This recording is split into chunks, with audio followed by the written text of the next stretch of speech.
ওয়াইদা সাআলাকা ইবাদি আন্নি ফাইন্নী করিব উজিবু দাওয়াতাদ দাঈ ইযা দাআন। আল্লাহ পাক রব্বুল আলামিন বলেছেন, তোমরা যখন আমি আল্লাহকে ডাকো, আমি আল্লাহর কাছে যখন প্রার্থনা করো, আমি আল্লাহ তোমার অতি নিকটেই থাকি এবং আমি আল্লাহ তোমার প্রত্যেকটা ডাকে সাড়া দিই। আল্লাহ পাক রব্বুল আলামিন নিজে বলেছেন। কাজে অনেক সময় দেখা যায় আমরা রবের কাছে চেয়ে যাচ্ছি, প্রার্থনা করেই যাচ্ছি, কবুল হচ্ছে না।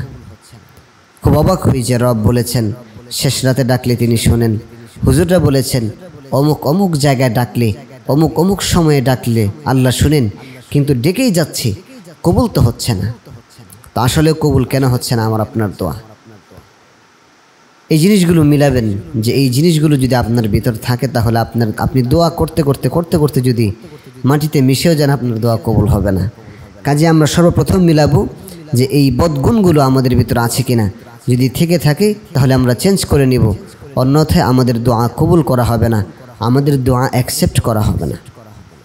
তো এক নাম্বার, যে হারাম খায়, হারামখারির সুদ খায়, ঘুষ খায়, অন্যের কাছ থেকে চুরি করে খায়, বান্দার হক নষ্ট করে খায়, এরকম হারামখোর যারা আছে তাদের দোয়া কবুল করা হয় না। আল্লাহ পাক রব্বুল আলামিন নিজে পবিত্র, তিনি পবিত্র থেকেই গ্রহণ করেন। আল্লাহ পাক রব্বুল আলামিন অপবিত্র থেকে কোনো কিছু গ্রহণ করেন না। কাজেই আমরা নিজেদেরকে হারাম থেকে হেফাজত করব, আমরা সদা সর্বদা হালালের উপর থাকার চেষ্টা করব। তো এক নম্বর, যাদের দোয়া কবুল করা হয় না, যদি আমরা হারাম খাই। ভাইরা আমার, একজন আমার প্রায় 3-4 বছর আগে একজন মুরব্বী, অনেক বয়স্ক একজন মুরব্বী, তার হাঁটতে চলতে খুব কষ্ট হয়। তো আয়সা চোখের পানিগুলো ছেড়ে দিয়ে কাঁদতেছেন যে হুজুর, শরীরটা এত খারাপ, এত দোয়া করি সুস্থ হচ্ছে না, আমার দোয়াগুলো কবুল হচ্ছে না। কেন কবুল হচ্ছে না হুজুর? আমি ভালো ভালো নিয়ত করি যে আমি যদি সুস্থ হয়ে যাই তাহলে আমি 40 দিনের জন্য চিল্লায় চলে যাব, হজে চলে যাব, কিন্তু আমি সুস্থ হচ্ছে না কেন? তখন তিনি প্রায় এই কথা বলতেন, আমার মুসল্লি। হঠাৎ একদিন আমি ভাবলাম, কিরে মুরব্বিটা এত দোয়া করে, তার দোয়া কবুল হচ্ছে না, কারণটা কি?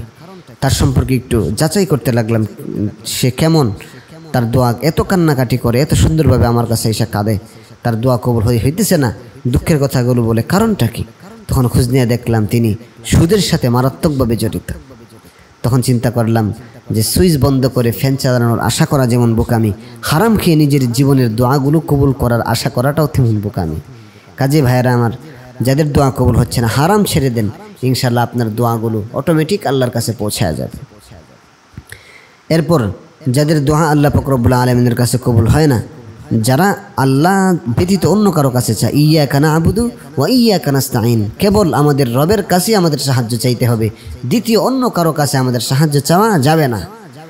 কাজেই যারা রব ব্যতীত, রবের কাছে চাইলাম, আবার মাজারে গিয়া চাইলাম, রবের কাছে চাইলাম, কোনো সাধুর কাছে গিয়া চাইলাম, রবের কাছে চাইলাম, আবার গাছের কাছে চাইলাম, রবের কাছে চাইলাম, বিভিন্ন বাহিনীর কাছে চাইলাম, দুনিয়ার কোনো মানুষের কাছে একবারে ধন্য দিয়া পড়ে থাকলাম, কোনো মানুষই আমার রিজিকদাতা, কোনো মানুষই আমার কল্যাণদাতা, এরকম বিশ্বাস যখন আমরা স্থাপন করব, তখনও রব আমাদের দোয়া কবুল করবে না।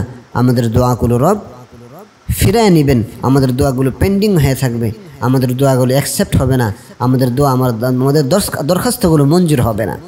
কাজেই ইয়্যাকা না'বুদু ওয়া ইয়্যাকা নাস্তাঈন, এই আয়াতের দিকে আমরা খেয়াল রেখে কেবল রবের কাছে আমরা চাইব, তার প্রতি বিশ্বাস